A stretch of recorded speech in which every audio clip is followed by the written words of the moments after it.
Good morning, everybody. Hope we are well, and welcome to the second day of the Coaching Summit. Yesterday was absolutely amazing, and I've no doubt that today's going to be exactly the same. If you joined us yesterday, welcome back, and a warm welcome if you're here for the first time. All of our sessions will allow you, to enable captions if you wish. So please go ahead and do that now. We have another jam-packed day full of amazing speakers, so I'm going to crack on and introduce our first speaker of the day, which is Victoria Johnson, and she is here with her session on harnessing the 3 Bs of coaching to scale a startup effectively. Good morning, Victoria. Thank you so much for being here with us this morning, and I will hand over to you. Fantastic. Hello, everyone. It's very nice to be here with you. Feels like a momentous day because it's election day. So thank you for spending your time with me rather than at the polls. But we will hopefully make the most of this time. So today we're going to be talking about harnessing the 3 Bs of coaching to scale a startup effectively. And so my name's Vic Johnson. I started my HR and coaching consultancy nearly 6 years ago, which seems a little bit kind of crazy when I say it out loud. I've got 20 years of HR experience, so I'm a CIPD chartered fellow. I'm accredited with the ILM as an executive coach. I'm a senior practitioner with the EMCC, and my day-to-day work, I tend to specialize in working with startup and scale-up leaders within engineering, science, technology, creative, and innovative industries. So they're the types of people that I work with. So I've got quite a particular philosophy when it comes to this kind of thing. So my belief is that in order to successfully lead an organization, you've got to be authentic to yourself. And I think that one of the biggest issues that we have with leadership at the moment is that we've got this image in our heads, and I'm definitely guilty of this as well, from things like Succession and The Apprentice and kind of TV and films, that you have to lead in a certain way. And the types of leaders that I work with do not fit that mold, because who would? So I work with a lot of introverted leaders. I work with a lot of reluctant leaders. I work with a lot of leaders who are first-time leaders, never done it before. One day they were building a service or a product or designing it, and then the next day they've got a company to run. So I very much believe in kind of helping people to get to their authentic selves. And I think that then, if you're going to do that from the top, you've got to cascade it down. So if you have a team, then you treat them like individuals and you understand their individual circumstances and their motivations. And that's the way in which you're going to unlock their potential, and you're going to boost your productivity, which is what we're looking to do at the end of the day. So what defines a startup business? So I just want you to take a second, and I want you to think, when I say the words startup, I want you to think about the types of images that you have in your head, and we'll kind of chat about them in a moment, okay? So a startup is a human institution designed to create a new product or service under conditions of extreme uncertainty. Literally, a startup is a new emerging business. It's difficult to say a startup is definitively one thing or another, except for highlighting that the ability to change and be different is the essence of a startup. The energy, the excitement, the sense of possibility runs through startups, as well as a feeling that anything could happen. Now, that one really resonates with me, because that sense of possibility was definitely something that I felt when I was starting my business. But when we think about the images that we might have in our heads of what a startup is, and so I work with startups every day, and I know this is wrong. However, in my head, if you say the word startups, I think Silicon Valley, I think tech, I think foosball tables in the middle of the day, I think beanbags, I think slides, I think all of that stuff, okay? And my reality is nothing like that. So my reality is I started my business to work around the school run, work around the school holidays, work with the types of people that I want to work with. But that sense of possibility runs through it. So Gov.uk say a company that is young, typically operating for 2 years or less, which is independent and operates privately, that is a startup. That kind of sums it up. So startups are young companies founded to develop a unique product or service, bring it to market and make it irresistible and irreplaceable for customers. And my personal favourite is a startup is more than just a business being born. It's an idea that someone believes in and is essentially an entrepreneur's baby. And so I've got 2 kids and a dog. So they're like my 3 babies, and then my business is my 4th. So I would definitely agree with that one. But the idea with this is to show that when we think about our startups, so a lot of us are I don't know who's in the room, but when you think about a coach has, in order to become a coach, they usually have to set up a business if they're doing it independently. But we often think of ourselves as coaches before we think of ourselves as business owners. But we're startups. We've got a startup if that's what you've done, consultancy owners, we've got a startup. So we need to think about it in those terms, and we need to empower ourselves to do that. So what defines a high growth scale up business? So the Organisation for Economic Cooperation and Development defines it as an enterprise with an average annualized growth greater than 20% per annum over a 3-year period, measured either by the number of employees or by turnover. So again, if we think about, if you've just started a business and you've got plans to grow that business, then it's likely that over the next year, 2 years, 3 years, your growth is going to be around that 20% mark, 20-25% mark, if you're dedicating the time to it that it needs to do that. So maybe we could all be scale ups too, depending, regardless of what your background is, and the types of businesses that I work with, they range from kind of one person through to 150 people, and they all fit within this same kind of definition.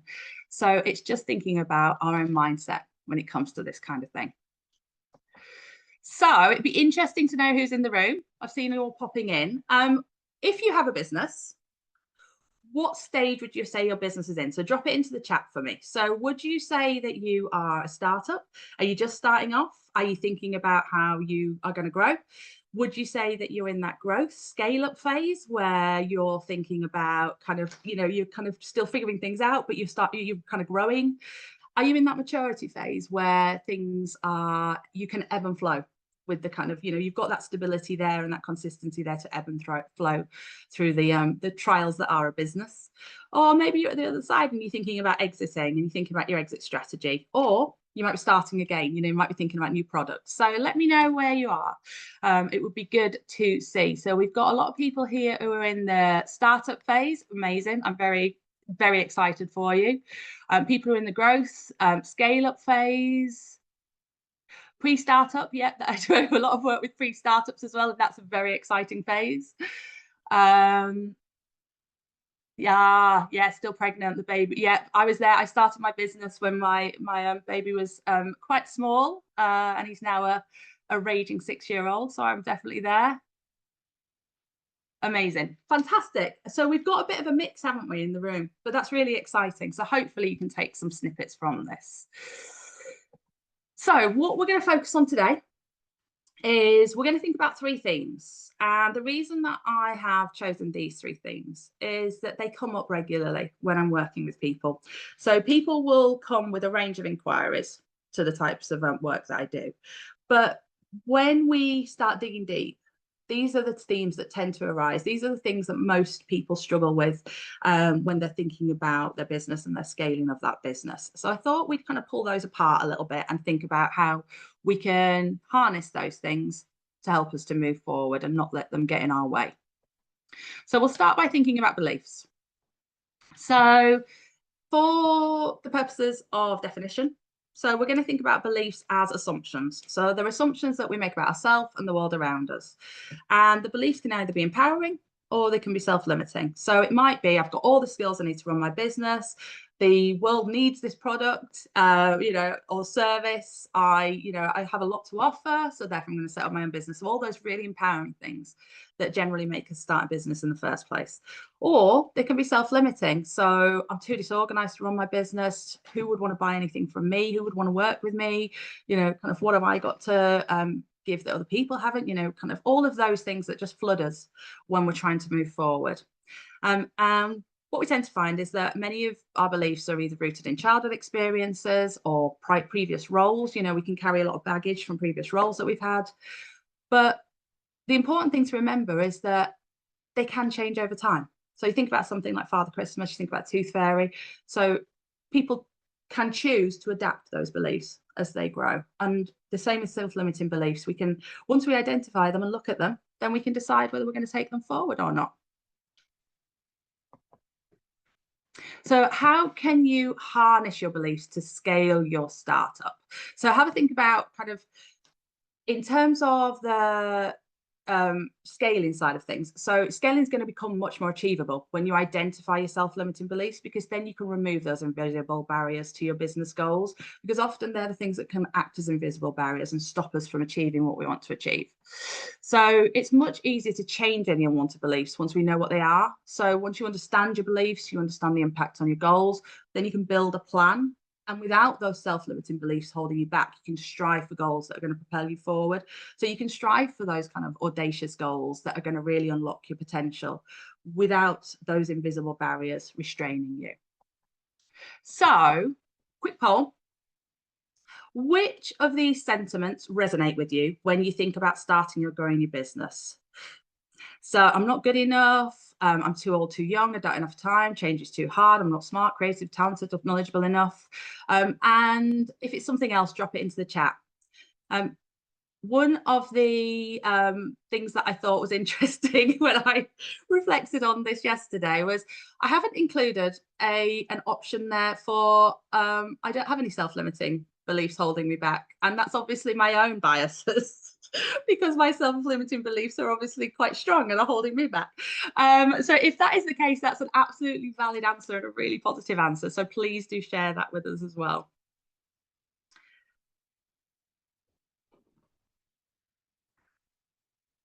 Fantastic. Anybody got anything else that's not on here? Drop it into the chat if they do.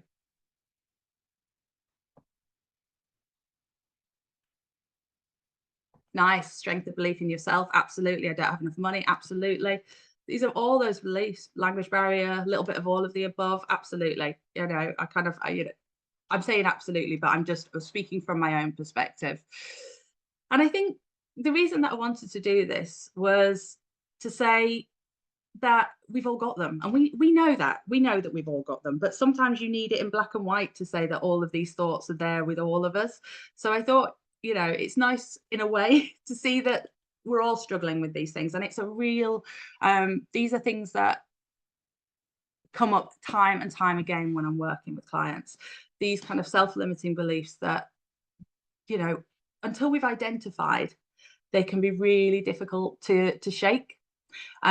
So we've got an idea of what we might have. Yeah, absolutely. I'm just reading some of the comments, and absolutely, all the kind of comments in the chat are great. So I'll share these results. There we go. So you can see that kind of we've got kind of a good kind of cross section there. I don't have enough experience. I don't have enough time. Change is too hard. I'm not good enough.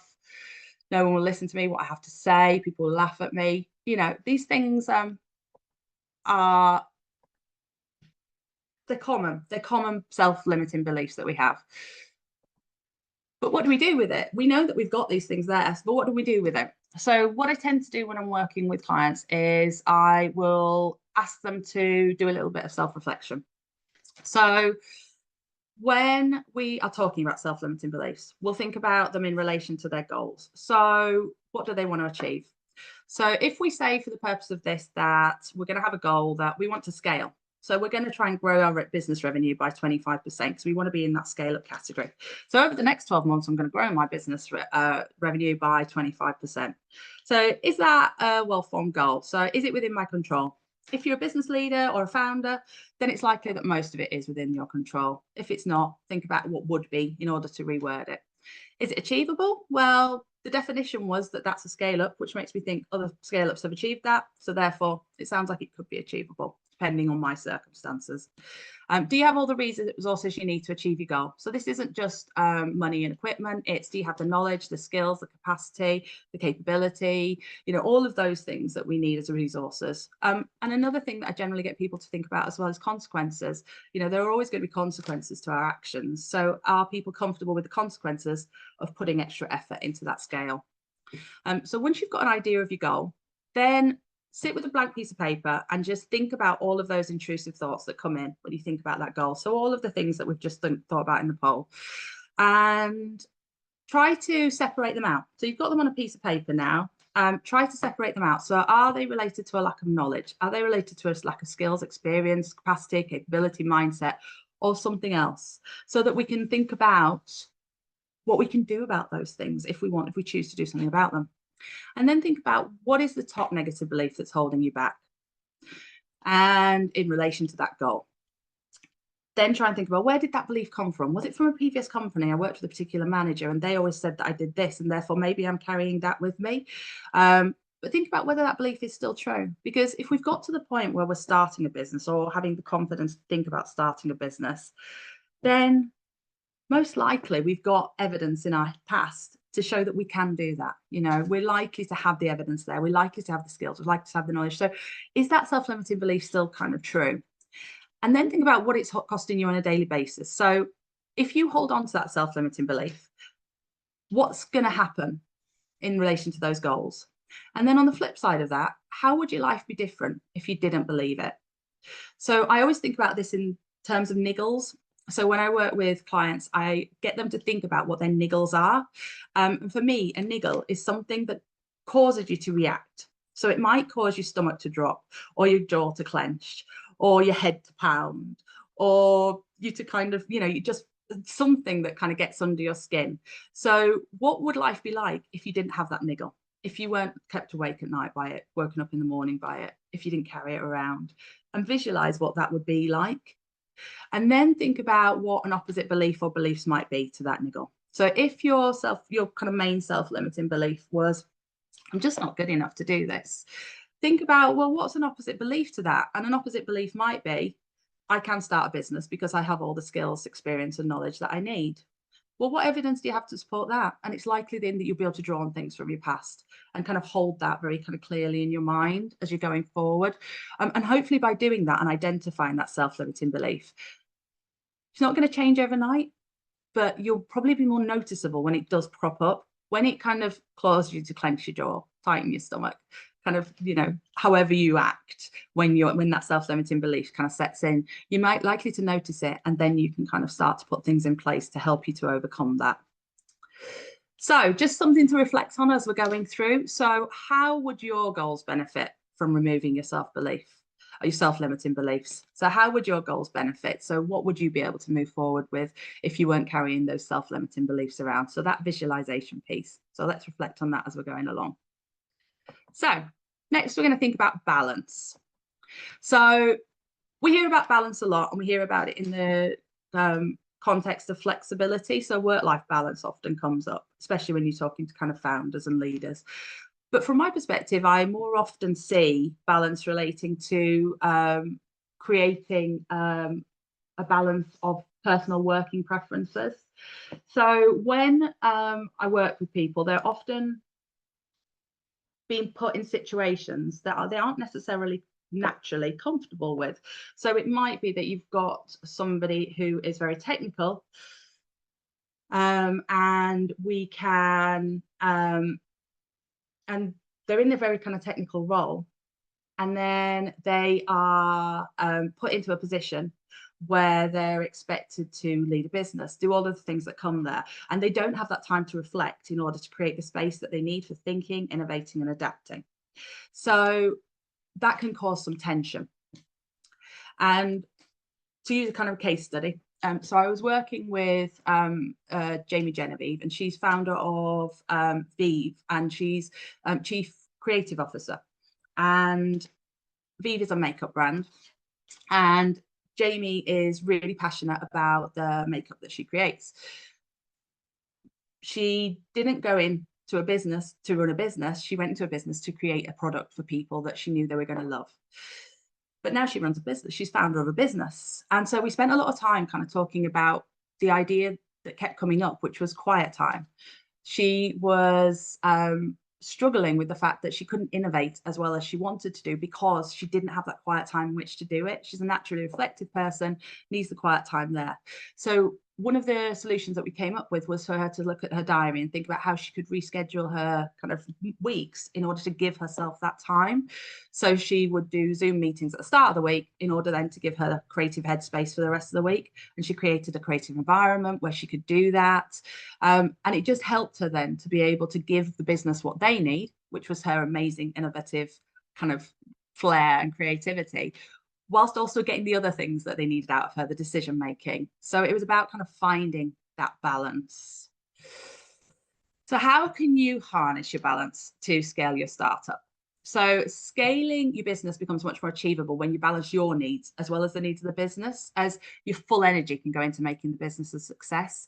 If you are not balancing your needs, then that tension arises and it makes it much more difficult for you to be that authentic leader that we talked about at the start.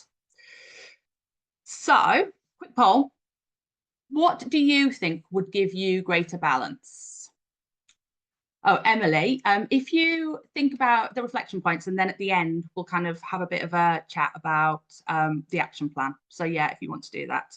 So what do you think would give you greater balance? Would it more time for work, greater headspace, some time off for work, fewer meetings, more collaboration time, quiet time for reflection, or something else? Stick it in the chat and we'll think about it.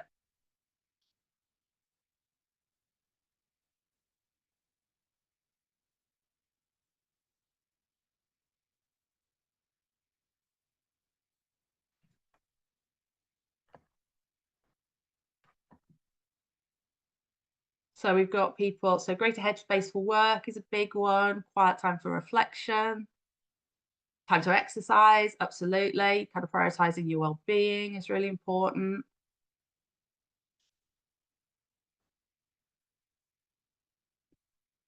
More fun outside of work, definitely. Yes, belief from those around us this is a viable business opportunity, not just playing. Yes, Jess, this is something that I experienced in my own life where people, yeah, I think people around me sometimes forget I have a business because I'm very flexible with my family commitments. Less distraction from other ideas and acute awareness of my needs, better work-life relationships, psychological safety, absolutely all of these things. Okay, so share these results. So we can see that there's lots of things there. I think it's really, I think it's a really interesting thing that, again, going back to that public perception of what a leader or a business leader or a founder is, in that we often expect them to be quite sales oriented, quite extroverted, borderline aggressive, all of those things that we see in the media. And actually, a lot of people start their own businesses because they struggle with fitting in to a mainstream business. And so quiet time for reflection, greater headspace for work can be very kind of important to us if that's the reason we're starting the business. On the flip side of that, often when you start your own business, it can be quite lonely. I work with a lot of leaders, both independents and people who have leadership teams around them. And they still have that sense of loneliness because there aren't many people they can talk to. There aren't many people who are in that headspace. So I think kind of collaboration time and kind of having that opportunity to talk through things with somebody else is really important. Okay, so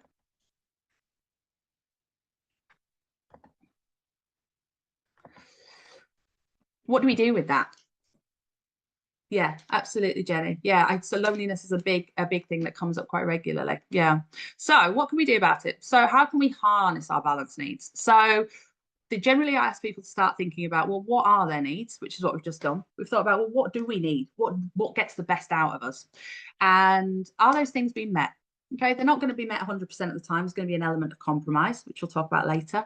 But if they're not being met, what can I do to change my needs? And again, I'm a big fan of kind of small, tangible changes leading to big transformations, because I think if we try and transform overnight into a completely new kind of way of working, we often can't sustain that. But if we make small changes, then we can. So a little bit like Jamie with just restructuring her diary and thinking about, well, I want to prioritize my quiet time because it's important for me, but it's also important for the business. So how can I do that? How can I do it in a way that's going to meet the needs of everyone else? Because they're still getting the decision making out of me. They're still getting the strategic information out of me, but I'm getting what I need as well. So it's about thinking about what you can do to change it. So reflection point. What are you going to do to give yourself a better balance? So yeah, we'll put it together in an action plan at the end of the session. So the final thing is boundaries, and this sits really tightly with that balance, because understanding what your needs are and putting things in place to meet those needs only works if you hold your boundaries around them. So what I tend to find is that the leaders that I work with usually have a lot less control over their diaries than they originally expected to have in the position that they're in. So they're much more likely to have squeezed diary, lots of competing priorities, very little direct control over what they do on a day-to-day basis. And I think we all feel that, we all get kind of meetings dropped in, or we get kind of clients or customers who are putting their demands onto us. And that can be really difficult because you lose that control. And it's really hard then to also assert time to work on the business, because the those kind of value add activities, they're not often fee earning immediately, so they can get pushed to the back, and they're the things that again will often cause that niggle that, oh, I just can't get this course ticked off, I can't get it done because I haven't got time to sort it out. So it's think about boundaries. So how can you harness your boundaries to scale your startup? So scaling your business becomes much more achievable when you assert your boundaries and you prioritize those value add activities. But if you want to maintain greater control, then it requires you to set and hold your personal boundaries tightly. And in order to do that, you have to understand what your boundaries are to begin with. So we often know what we want, but we don't have a plan for how we're going to hold those boundaries. And that's sometimes where it falls down. So what I'd like you to do is I'd like to think of an activity that's important to you, but you don't get time to do because other things get in the way. So the types of value add activities that I tend to see in kind of startups when they're looking to scale are fundraising, proactive team management, restructuring the business, and posting on social media channels, reaching out to potential clients, attending networking events, giving yourself extra headspace by focusing on your own well-being. So have a think about, what is that value add activity that at the moment you're not getting around to? So again, it's the thing that's giving you that niggle that, oh, if I could just get this thing done, I would be able to forget about it. Or if I just get it in place, then by the time that comes along, I'll have already had something there. It might be creating a lead magnet. It might be putting together a training program, a masterclass, whatever it is, that thing that you think, if I could just do that thing, I wouldn't be able to stop thinking about it and it would open up things for me. So whatever that thing is, posting on LinkedIn on a regular basis, whatever. Think about what you are. So what we're going to do is we're going to imagine in this amazing universe, we have been given the luxury of one day, a whole day with no interruptions, in which we can focus on that thing. Now, I know it's probably unlikely, but we're going to, for the purpose of this, we're going to dream. So we've got a day, and I want you to think about, on that day, what are you going to be comfortable saying yes to, that you're going to allow to overtake the time that you've dedicated to that value add activity. So you've got one day in your diary to do this thing, get it off your kind of out of your body, out of your brain. But there are going to be things that come along. So what are you going to say yes to? So it might be your family commitments. It might be speaking to a potential client. It might be existing clients. If an existing client messages you with an urgent request, you might say yes. Think about like genuinely what it would take for you to give up that day, because to get that day, that's taking you a lot of effort. So what would you give up for it? And what are you comfortable saying no to? So if you're going to say no to those things, think about it up front so that when they come along, you've got a plan. So it might be that you're comfortable saying no to going and taking the dog out for a walk. It might be that you're going to say no to meeting a potential client unless you've fully qualified them beforehand. It might be that you're going to say no to an existing client unless it is urgent. Unless they specify it is urgent, then you're going to say no. What are you going to compromise on? So again, it might be, out of those no's, which of those are you going to let yourself compromise on? Are you going to say, do you know what? If I'm going to say no, but I could be persuaded if a certain circumstance came along. And which one of those no's are you going to challenge and push back on and say, absolutely no, today is not the day for that.